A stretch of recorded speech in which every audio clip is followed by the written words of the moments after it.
उनका स्वागत करते हैं। और हमारे मध्य पधारे हैं रंगा साहब और उनकी मिसेज स्वीटी रंगा जी, उनका भी हम यहाँ पर पहुँचने पर बहुत बहुत स्वागत करते हैं।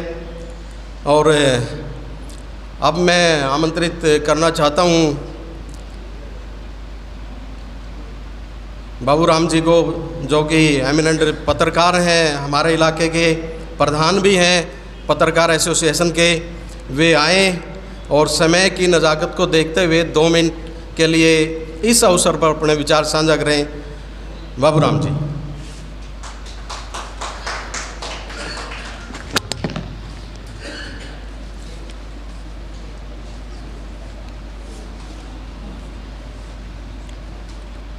बहुजन उत्थान और महिला सशक्तिकरण, महात्मा ज्योतिबा फूले, बाबा साहब डॉक्टर भीमराव अंबेडकर का योगदान को लेकर आयोजित इस गोष्ठी में मैं आज के मुख्य अतिथि सेवानिवृत्त IAS अधिकारी डॉक्टर हरभजन सिंह और इस गोष्ठी के आयोजक डॉक्टर RR फूलिया, जो हरियाणा सरकार से चीफ सेक्रेटरी के पद से रिटायर्ड हुए हैं। कार्यक्रम में विशिष्ट अतिथि के तौर पर पहुंची कुबी कुरुक्षेत्र विश्वविद्यालय से चेयरपर्सन डॉक्टर निर्मला चौधरी जी, और अभी हमारे बीच थोड़ी देर पहले भाषण दे के गए कुरुक्षेत्र विश्वविद्यालय हिंदी डिपार्टमेंट से चेयरमैन डॉक्टर सुभाष सैनी जी, हमारे सामने बैठे समाज के सभी प्रबुद्ध लोग, पत्रकार जनरल रंगा जी, समाज सेवी महिपाल फूले जी अमीन से आए हैं, और भी डॉक्टर दैया जी जो CMO रिटायर्ड हुए हैं, करनाल से आए हैं। उन सभी महानुभाव का यहाँ पर इस गोष्ठी में पधारने पर मैं अपनी ओर से, पत्रकार एसोसिएशन की ओर से दिल की गहराइयों से स्वागत करता हूँ। पहले तो मैं डॉक्टर RR फूलिया, जिन्होंने हरियाणा सरकार से सेवानिवृत्त होने के बाद जो समाज के अंदर एक शिक्षा की जो लौ जगाने का काम कर रहे हैं, उन्होंने सर्वप्रथम यहाँ पर रविदास मंदिर के अंदर एक वातानुकूलित लाइब्रेरी खोलने का काम किया, जहाँ पर आज काफ़ी संख्या में बच्चे लाइब्रेरी में बैठकर शिक्षा ग्रहण कर रहे हैं। इतना ही नहीं, इन्होंने कई और जगहों पर, कैथल में भी इन्होंने एक बहुत बड़ा वहाँ पर योगदान दिया है। वहाँ पर जो एक बहुयामी डॉक्टर भीमराव अंबेडकर के ऊपर जो एक वहाँ बहुत बड़ा संस्थान बना है, उसके अंदर भी इन्होंने एक ऐसी मुहिम शुरू की है, और उस मुहिम को इन्होंने हरियाणा ही नहीं दूसरे देशों में, दूसरे प्रदेशों में भी पहुंचाने का काम किया है। मैं उनको विशेष रूप से इस मुहिम के लिए बधाई देता हूं। वो डॉक्टर भीमराव अंबेडकर बाबा साहब के आदर्शों और संदेशों के पर चलकर समाज के लोगों को जागृत करने का काम कर रहे हैं, विशेषकर शिक्षा के तौर पर। आज इस गोष्ठी में डॉक्टर महात्मा ज्योतिबा फूले और डॉक्टर बाबा साहब के योगदान को लेकर जो विषय रखा गया है, बहुत ही सराहनीय विषय है। महात्मा ज्योतिबा फूले तो एक ऐसे महान क्रांतिकारी थे जिन्होंने शिक्षा की क्रांति को लाने का काम किया। उन्होंने उस समय शिक्षा को लेकर एक आंदोलन चलाया, अपितु अगर यूँ कहें कि शिक्षा की जो उन्होंने लौ जगाई, उससे उसी से प्रभावित होकर उस समय के जो शिक्षा से वंचित लोग थे वो भी शिक्षा के प्रति प्रेरित हुए। और यहाँ मैं उनका बता देना चाहता हूँ, महात्मा ज्योतिबा फूले ने जब शिक्षा के बारे में लोगों को पढ़ाना शुरू किया, इतना ही नहीं, पहले तो उन्होंने अपनी बीवी सावित्रीबाई फुले को पढ़ाने का काम किया और वे देश की पहली शिक्षिका बनी।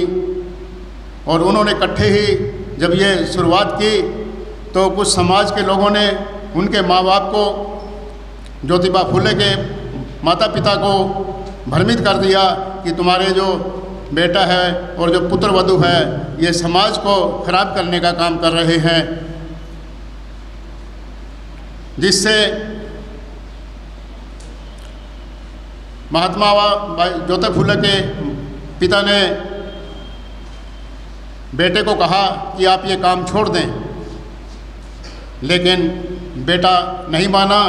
तो ज्योतिबा फुले के पिता ने दोनों अपने बेटे ज्योतिबा फुले और पुत्रवधू सावित्रीबाई फुले को घर से निकाल दिया। काफ़ी समय तक वे शिक्षा से दूर रहे, लेकिन एक बार फिर उन्होंने शिक्षा की एक ऐसी इतनी बड़ी मुहिम शुरू की कि उन्होंने इस मुहिम को और भी तेज़ी से आगे बढ़ाया और महात्मा ज्योतिबा फुले की इस शिक्षा से प्रभावित होकर बहुत उस समय जो शिक्षा से वंचित लोग थे शिक्षा ग्रहण की। और सावित्रीबाई फुले के बारे में भी बड़ा रोचक प्रसंग है। जब वो बच्चों को पढ़ाने के लिए उन्होंने काफ़ी स्कूल खोले थे और जो बच्चों को पढ़ाने के लिए स्कूल में जाती थी तो उनके ऊपर गोबर, कीचड़, पत्थर फेंके जाते थे भी, ताकि उस समय के लोग उनसे जलते थे, उनसे ईर्ष्या करते थे भाई ये, क्योंकि हमारा समाज उस समय वंचित था शिक्षा से। लेकिन उस समय के लोगों को ये बात रास नहीं आई और उन्होंने उसका कार्य प्रभावित करने का काम किया। लेकिन सावित्रीबाई फुले कहाँ मानने वाली थी। वे घर से अपने बैग के अंदर एक दूसरी साड़ी लेकर चलती थी और वो जब साड़ी रास्ते में ख़राब हो जाती थी, स्कूल में जाकर दूसरी साड़ी पहनकर फिर वो बच्चों को शिक्षा ग्रहण कराती थी। ऐसी थी ज्योतिबा फुले परिवार। और डॉक्टर बाबा साहब अम्बेडकर के बारे में तो सभी आप भली भांति जानते हैं कि डॉक्टर भीमराव अम्बेडकर ने भी एक ऐसा काम किया जो आज तक इस पूरी मानवता के लिए किसी ने नहीं किया। विशेषकर हमारे वंचित समाज को उन्होंने आगे बढ़ाया और भारत का सबसे सुंदर, विश्व का सबसे सुंदर संविधान लिखा और उसमें हमारे समाज के दबे कुचले, शोषित वर्ग, पिछड़ों को उन्होंने हक और अधिकार दिलाने का काम किया। उसी संविधान के बलबूते पर ही हमारे समाज के बच्चे आगे बढ़े, अच्छी शिक्षा ग्रहण करी, IAS बने, IPS बने और भी बड़े उच्च पद पाए। ये सिर्फ बाबा साहब की बदौलत ही था। लेकिन आज के युग में डॉक्टर भीमराव अंबेडकर द्वारा लिखे संविधान को आज छेड़छाड़ की जा रही है। हमारे हकों के ऊपर डाका डाला जा रहा है। हमें सचेत रहना होगा, हमें एकजुट रहना होगा। अगर हम एकजुट नहीं होंगे तो हमारे जो महान महामानव थे, हमारे जो महापुरुष थे, उनके द्वारा दिए गए संदेश और उनकी कुर्बानियाँ बेकार में चली जाएंगी। आज ज़रूरत है हमारे समाज को इकट्ठा होने की, ताकि हम अपने महापुरुषों के दिए हुए संदेश को आगे बढ़ाएं और आपस में हम अपनी सद्भावना बनाकर रखें। बातें तो बहुत और ज़्यादा हैं, लेकिन हमारे बीच में बाहर से वक्ता आए हैं, हमें उनसे महापुरुषों के बारे में जानना है।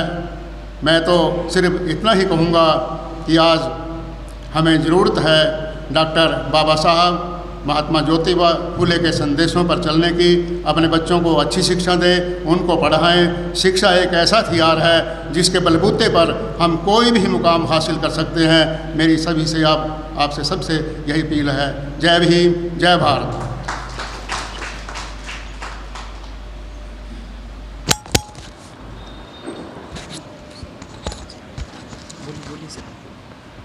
बाबूराम तुषार जी का बहुत बहुत आभार। और उनका सारांश शिक्षा वो सबसे बड़ा हथियार है जिसके बलबूते पर हम जो करना चाहते हैं वो हम कर सकते हैं।